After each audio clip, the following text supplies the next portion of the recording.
Kate Koval is the real deal. Rori Harmon goes down again. And Maryland's winning streak continues. Women's college basketball, day 10, starts now. Quita loves sports. It is in the name. Texas!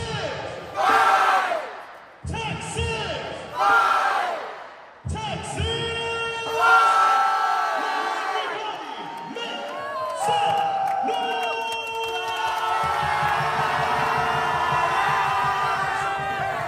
What is up, awesome people of the internet? If you are a Texas fan, I got some bad news and some good news to share with you. First, the good news. Good news is your team easily crushed Lamar yesterday to get the dub with the final score of 95-58.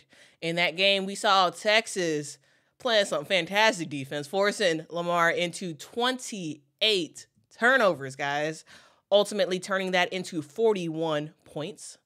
Now, the bad news. It's two things. Your two best players are dealing with some injuries. Madison Booker did not play in the game yesterday due to the team wanting to be cautious around a sore hamstring that she has, and they have her status as day-to-day. Rori Harmon was healthy to start the game, but she hurts her leg in the early parts of the third quarter, limping off the court, getting helped by a trainer, going straight to the locker room.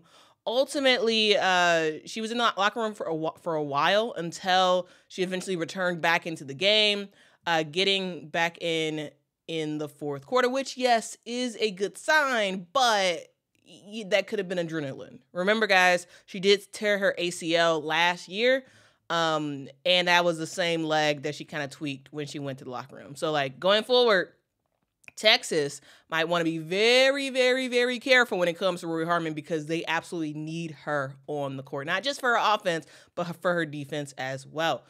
Rori finished the game with 8 points, 8 assists, and 5 steals while playing primarily in that first half. We also saw freshman Justice Carlton adding in 15 points and 3 steals in this game.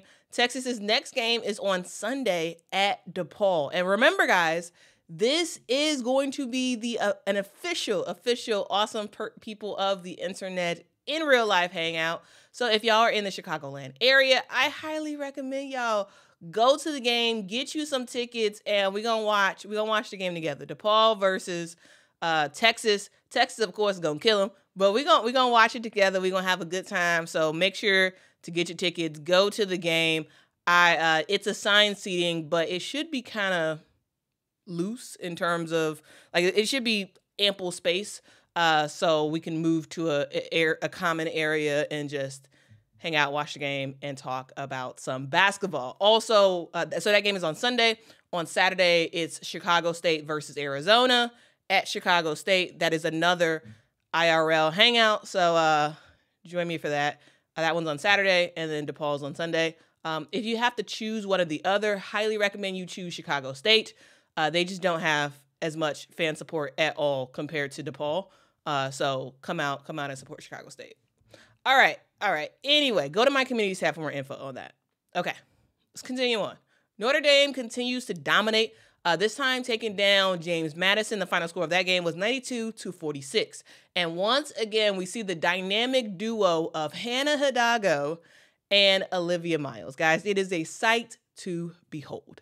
They finished the game with a combined 40 points, and Olivia Miles dished out 8 assists. And ladies and gentlemen, Kate Koval has arrived.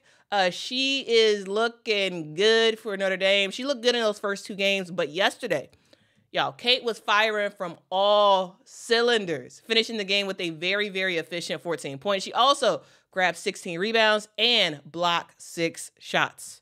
It's kind of cool to see the very tall freshman work. And then Kate played in big minutes. I thought she had her first career double-double, 6 blocks, just super efficient.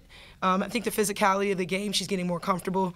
So incredible performances. Just kind of take us through the art of having 6 blocks in a game. Well, I wouldn't say it's easy. I just think I have the feel for the ball and I know the right timing when I have to go up to block it. But No, I definitely wouldn't say it's easy. I would say it comes from game to game, just reading how the game goes, how the refs are. Just imagine her junior, senior year. It's gonna be cool. It's gonna be cool. Kate can do her thing. I haven't injury at all. I mean, yeah, it sounded like she hit her head, and I don't. it looked like her head. Yeah, so performance team will let me know. Usually don't know right away. So usually tomorrow I'll find out like how she is. But she was a little bit dizzy. She felt a little bit better, but we were just being cautious. So more to come with that. Listen, road wins are precious. Okay, road wins are precious, and so you have to understand, especially given the stretch that you just came off of. I mean, that was a lot of games to start this season. I thought the second quarter, when we finally kind of started to understand our rhythm and where we needed to be, and then some things obviously to have to work through. We gave ourselves a big enough cushion, but road wins are hard. Okay, so great job. Maryland took down Syracuse. Final score of that game was 84-73. And guys, this game was an absolute battle. And y'all, it was Syracuse who came out, to their credit, and punched first, winning the first quarter. In the second quarter, at one point, they were winning by 10 points. That was until Maryland went on a 11-0 run, taking the lead, and the rest is history from there. And that's because Syracuse kept fouling. Maryland ended up shooting 24 free throws. 24 free throws. It's too many. Too many if you are trying to get the upset. Too many. Now, for the Terps, we saw Kayleen Smichael continue to do her thing. She finished the game with 22 points. And, guys, I have to give a shout-out. Got to give a shout-out to Syracuse's Kyra Wood, who ended up dropping a double-double, 16 points and 11 rebounds in that game. Syracuse does have some real good players on the team, but unfortunately, they were not able to get the upset because, in my opinion, primarily because of the foul trouble. All right, number 9, Oklahoma beat Western Carolina. The final score of that game was 122-56. Shout out to Oklahoma for getting a new school record with 122 points. They were led by transfer and reigning AP Player of the Week, Reagan Beers, who had 27 points and 9 rebounds in yesterday's game. In other games, Iowa beat Toledo 94-57. Indiana continues their losing streak as they lost to Butler 46-56. And now they are 1-2 on the season. Indiana is not the Indiana of last year. This is a very different team. Number 22, Alabama beat Norfolk State 68-58.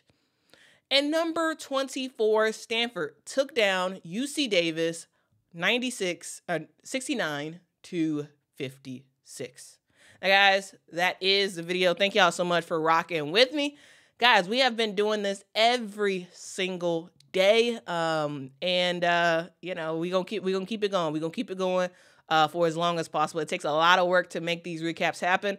But I appreciate those who watch this video.